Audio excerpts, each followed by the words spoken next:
लेकिन 100 करोड़ सनातनी हिंदू ये नहीं जानना चाहता कि मेरी लड़ाई कौन लड़ रहा है, कम से कम मैं उसके साथ तो खड़ा हो जाऊं। इसलिए आपके यहां लोग लड़ाई लड़ते लड़ते थक जाते हैं, लेकिन ये समाज सोने का मुकुट मंदिर में चढ़ाने जाता है, करोड़ों रुपया मंदिर पे चढ़ाता है। उसे यह भी नहीं पता कि जो मंदिर में मैं पैसा चढ़ा रहा हूं, भारत सरकार के नियम के हिसाब से 80% पैसा भारत की ट्रेजरी में चला जाता है, और फिर ट्रेजरी से माइनॉरिटी कमीशन चलता है। मैं गलत कह रहा हूं? इस देश में हज कमेटी ऑफ इंडिया को संवैधानिक दर्जा प्राप्त है। पूरे देश में हज कमेटी के ऑफिस बने हुए हैं। उनसे पूछिए, वो जो डबल गोचिए गोल टोपी लगा के बैठे हैं, हज पे तुम्हें जाना है, मेरे टैक्स का पैसा क्या लेना देना है भाई? पूरे देश के ऑफिसरों को तनख्वाह मिल रही है। ये तो आपको उठाना चाहिए कि नहीं उठाना चाहिए? मेरा काम है टैक्स देना, जीएसटी भरना, और जिनको आप गैस दे रहे हैं, जिनके आप मकान दे रहे हैं, वो मेरे मकान तोड़ रहे हैं। तो ये बात समाज को पता तो होनी चाहिए कि हम कहां खड़े, किसके बीच में खड़े हैं। तो माइनॉरिटी कमीशन 93 में बन गया, बाबरी मस्जिद टूट गई, मुसलमान दुखी थे, इसलिए जो आदमी 1958 में मरा था, यकायक उसके अंदर कोई महान कीर्तिमान हो गया। 1992 में आपने मौलाना आजाद जैसे फ्रॉड को भारत रत्न दे दिया। इस देश में तो देश सरकार ऐसे चल रही थी। तो मेरा सिर्फ इतना कहना, ये मैंने शुरू में बात कही है कि आप अपनी क्षमताओं के हिसाब से आप तय करें। ये पुष्पेंद्र कुमार जी, डी बख्शी आरएसएस नहीं बताएंगे आपको कि आपको ये करना है। जो हमसे लोग कहते हैं ना, हमें बताइए हम क्या करें। भाई हम क्यों बताएं आपको? हमें नहीं मालूम ना कि आप किस परिस्थिति में रह रहे हैं। इसलिए हमने कहा जो 80 साल के बुजुर्ग हैं, वो अपने बिस्तर पर लेटे लेटे उस मोबाइल में, जिसमें वो कभी कभी गाने भी सुन लेते हैं, बेटे से बात भी कर लेते हैं, हमारी बात अगर अच्छी लगती है तो 5 लोगों को शेयर कर दे। ये भी कंट्रीब्यूशन है, ये भी कंट्रीब्यूशन। हम तो आपसे हर वो बात कह रहे हैं जो आपको लगती हो वो करिए। हमने नहीं कहा कि आप इतना पैसा दे दिए, सब नहीं कर पाते। जिस दिन भी इस कार्य को करने में हमको लगेगा कि हमको कोई पैसे की बेईमानी करनी पड़ रही है, आप यकीन मानिए, सबके सामने कह रहा हूं, छोड़ दूंगा, घर चला जाऊंगा, ये नहीं करूंगा। यह आपको तय करना है कि इस समाज में जो लोग आपके लिए लड़ रहे हैं, क्या आप उनके बारे में जानते हैं? क्या टेलीफोन करके कभी आप उससे ये कहते हैं आप बड़ा काम कर रहे हैं? इतना ही कहना कभी कभी हम जैसे लोगों का उत्साह बढ़ा देता है। सब लोग बंदूक लेकर के कहीं बॉर्डर पर नहीं जाएंगे भाई। सबको मोदी और सबको अमित शाह नहीं बनना है। जिस दिन अपना कंफ्यूजन ठीक कर लेंगे, समाज में कई करोड़ मोदी पैदा हो जाएंगे। सर मेरा एक सवाल था। मैं तो कोशिश करता हूं कि एक क्वेश्चन में कई जवाब दे दूं। सर एक अगले सवाल के लिए द स्मॉल इंडस्ट्रीज एसोसिएशन के president Shri Rajesh Bhatia ji.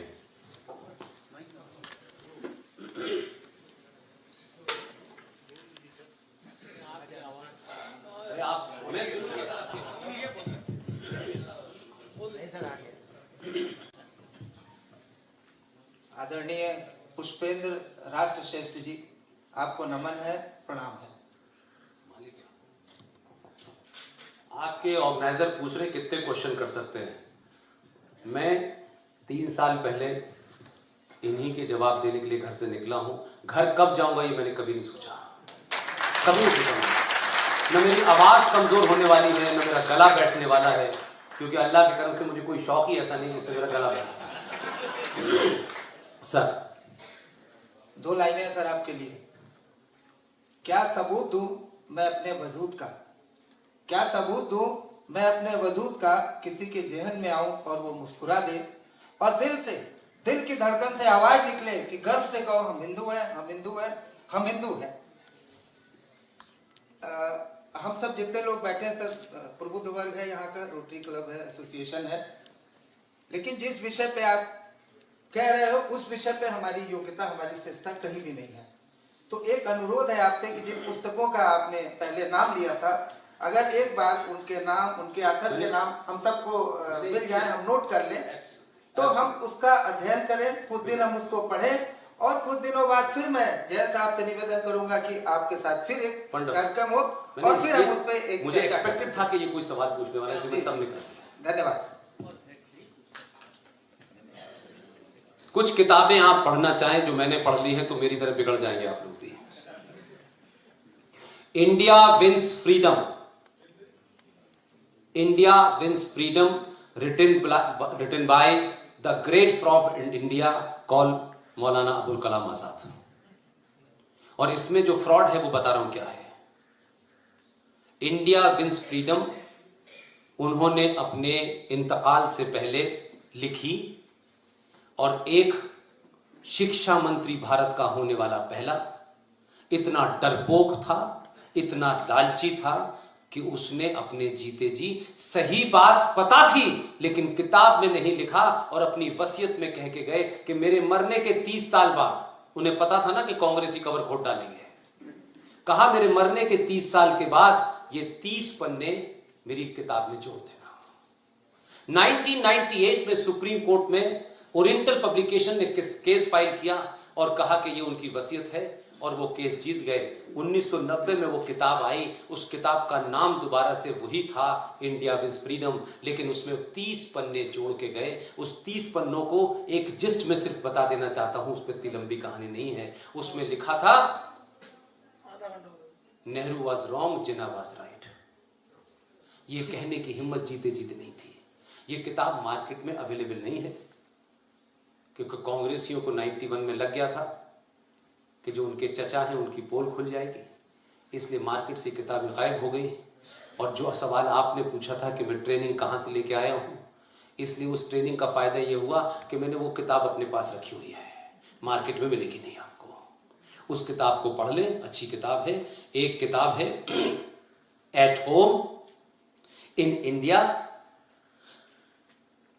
The at home in India, a reinstatement of Indian मुस्लिम।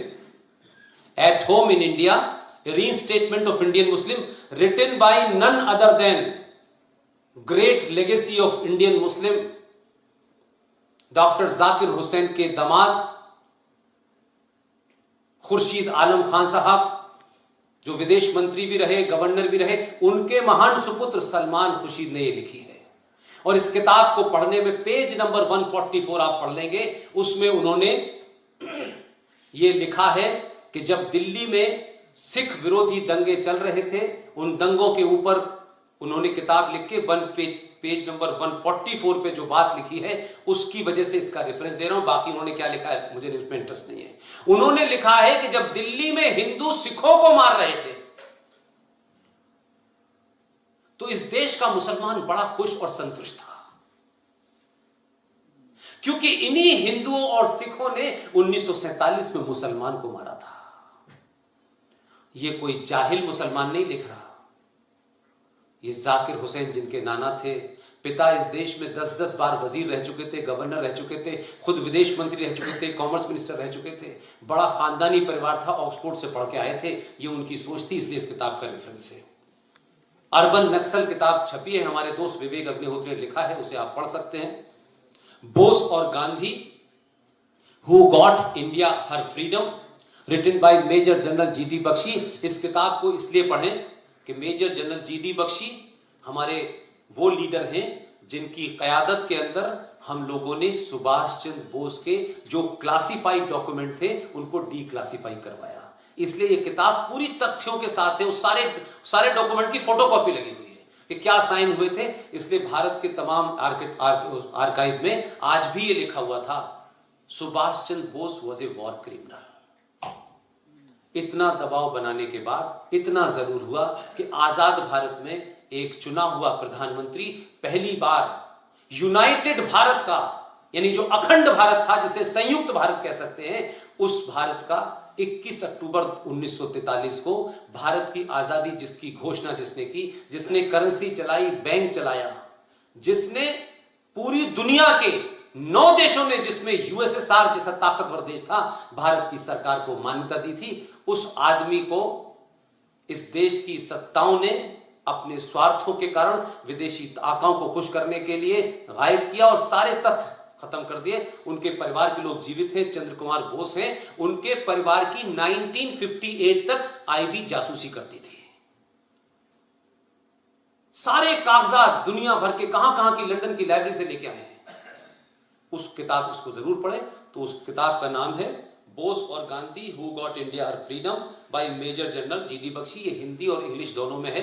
और हमारे दोस्त हैं, यंग लोग हैं, नेशनलिस्ट लोग हैं, गरुड़ प्रकाशक के लोग हैं, अंकुर शर्मा, आप उनको मंगा सकते हैं। गरुड़ प्रकाशक की किताब अवेलेबल है। और एक है the clashes of civilization and the remaking of world order. ये सैमुअल पी हंटिंगटन की किताब है। ये यूएस साइंटिस्ट है, बहुत अच्छी किताब लिखी है, इसको जरूर पढ़ लीजिएगा। और एक किताब है मुस्लिम पॉलिटिक्स इन इंडिया। ये किताब आपको मिलेगी नहीं, इसलिए कि नहीं, किताब का नाम है Muslim politics in secular India by Hamid Dalwai. ये किताब आपको नहीं मिलेगी क्योंकि ये रेयर थी और उस दौर के लोग हैं, महाराष्ट्र के थे। इनके खानदानी एक जो है आजकल राज्यसभा में एमपी थे, वो भी दलवई थे, अब नहीं रहे। लेकिन किताब बहुत अच्छी है, उन्होंने मुसलमानों के बारे में सच बोला है। और एक जो महत्वपूर्ण किताब है जिसमें भारत के हर आदमी को बड़ा रस लेके पढ़ने में मजा आएगा। 1958 में प्रेस क्लब ऑफ इंडिया उसकी नींव रखी। मैं उस प्रेस क्लब का 4 बार इलेक्टेड सेक्रेटरी जनरल रहा हूं। और इत्तेफाक से प्रेस क्लब जिन कारणों से बहुत पॉपुलर होता है वो कारण मेरे पास नहीं था। तो मेरे पास यही सब फालतू के काम रहते थे कि मैं सेक्रेटरी जनरल के नाते पुराने रिकॉर्ड निकालता था। उसमें मुझे एक रिकॉर्ड मिला कि प्रेस क्लब ऑफ इंडिया का कोई सोवेनियर लिखा हुआ था। उसमें उस फाउंडर जो उस वक्त एग्जीक्यूटिव एडिटर थे हिंदुस्तान टाइम के, उनका नाम था दुर्गा दास। दुर्गा दास नेहरू जी के सबसे नजदीकी पत्रकारों में से थे, जिनका बेटा बाद में इंद्रजीत नाम का दार्जिलिंग से एमपी बना। और उन इंद्रजीत की बेटी टाइम्स ऑफ इंडिया में नौकरी करती थी, अब नहीं करती। उसका नाम है सबीना इंद्रजीत। इस किताब का नाम है India from Curzon to Nehru and after. इस किताब को आप पढ़ लें। इस किताब में इतनी चीजें लिखी हैं नेहरू जी के बारे में। और सबसे क्लोजेस्ट आदमी थे, कोई एंटी नहीं थे, कोई बीजेपी के नहीं थे। एक्सपोज कर दिया गांधी नेहरू को पूरी तरीके से, क्या उन्होंने किया है। ये किताब पढ़ लें। एक साहब 93 साल की उनकी उम्र हो गई, भगवान उनको और उम्र दे, सेहत दे। मैं उनका बड़ा नजदीक रहा हूं, उनसे बहुत मेरी मुलाकातें हुई हैं। एकमात्र कश्मीर राज्य जो है उसका अगर किसी ने सही तरीके से वर्णन किया है, सही पर्सपेक्टिव में किया है, सही रेमेडी उसने दिखाई है, उस आदमी का नाम है जगमोहन। जगमोहन पाकिस्तान के सियालकोट में पैदा हुए थे। अब उनकी उम्र 93 साल की है, थोड़ा बीमार रहते हैं। उन्होंने किताब लिखी है माई फ्रोजन टर्बुलेंस इन कश्मीर। इसका लेटेस्ट एडिशन सितंबर 2019 में आया था, उसे पढ़ लें, आपको कश्मीर समझ में आ जाएगा। और एक किताब आपको इसलिए भी मिल जाएगी कि ये साहब अमेरिका में रहते हैं, भारत के नागरिक हैं आज भी, लेकिन जबरदस्त काम कर रहे हैं। और उनकी उम्र मेरा ख्याल है कि 80 के आसपास है। और उनका नाम है राजीव मल्होत्रा। और उनकी किताब है ब्रेकिंग इंडिया, ये किताब है। और ये किताब जो है उन्होंने, जो आपकी CIA है, क्योंकि वो अमेरिका में रहे हैं, वहाँ बहुत सारे डॉक्यूमेंट को छुपाया नहीं जाता, वो सारे मैप उन्होंने दिखाए हैं किस तरह से CIA का पूरा एक एजेंडा है कि भारत को कितने हिस्सों में तोड़ना है, उसकी बैकग्राउंड उन्होंने लिखा है। और जो आज ये बुराड़ी और ये जो शाहीन बाग हो रहे हैं, ये बहुत पहले कह चुके हैं ये भारत में होंगे। बहुत ही बेहतरीन आदमी है, संस्कृत पे बड़ी उनकी पकड़ है, बड़ा अच्छा काम कर रहे हैं। उन्होंने एक जो बहुत अच्छा काम किया कि बहुत सारे मंदिरों में अपनी किताब को डोनेट किया है उन्होंने।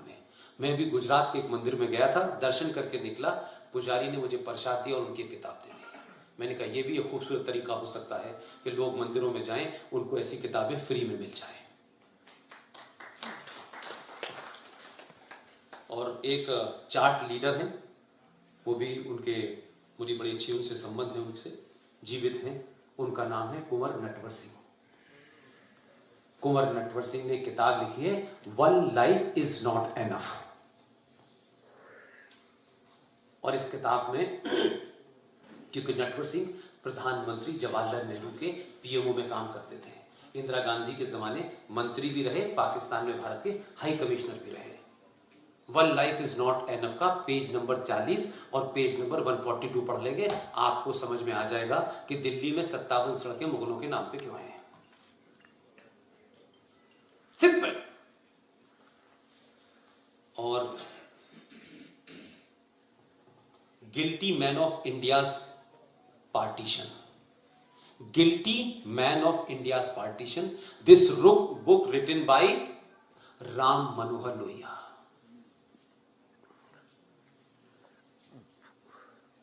एक किताब और है इस्लाम एंड टेररिज्म, दूसरी किताब है Islam and the Arab national movement by Anwar Sheikh. एक किताब है गुरबचन सिंह तालिब साहब की, ये रेयर है लेकिन मेरे पास है, वो आसानी से मिलेगी नहीं, उसको पढ़ लीजिएगा अगर कहीं मिले। Muslim League attack on Sikh and Hindu in Punjab by Gurbachan Singh Talib. और मैंने अंबेडकर जी की किताब आपको बता दी है। इसके अलावा भी आप चाहें तो एक किताब जो मैंने अभी आपको कहा कि ये किताब जरूर पढ़िएगा, इनका पूरा नाम है विद्याधर सूरज प्रसाद नायपॉल, घायल भारत एक घायल सभ्यता। अभी यही किताब है, कुछ किताब मेरी मेज पे रखी हुई है दिल्ली में, तो मैं हर अपने लेक्चर में डायरेक्टली इनडायरेक्टली उन किताबों का जिक्र इसीलिए करता हूं ताकि लोग उसको सुन लें। इन किताबों से और उसके अलावा बहुत सारी है किताब है जो मिल नहीं रही है, वो भारत सरकार के पब्लिकेशन डिवीजन ने छापी है। उस किताब का नाम है Gandhi and his thought written by JP Kripalani. मजे की किताब है, मुझे कहीं से वो टेक्स्ट मिल गया है लेकिन वो किताब मैं चाहता हूं ताकि जब आपसे बात करूं तो उसका पेज नंबर बता सकूं। वो पब्लिकेशन की किताब है इसलिए अवेलेबल नहीं है। और सर हुक्म करें।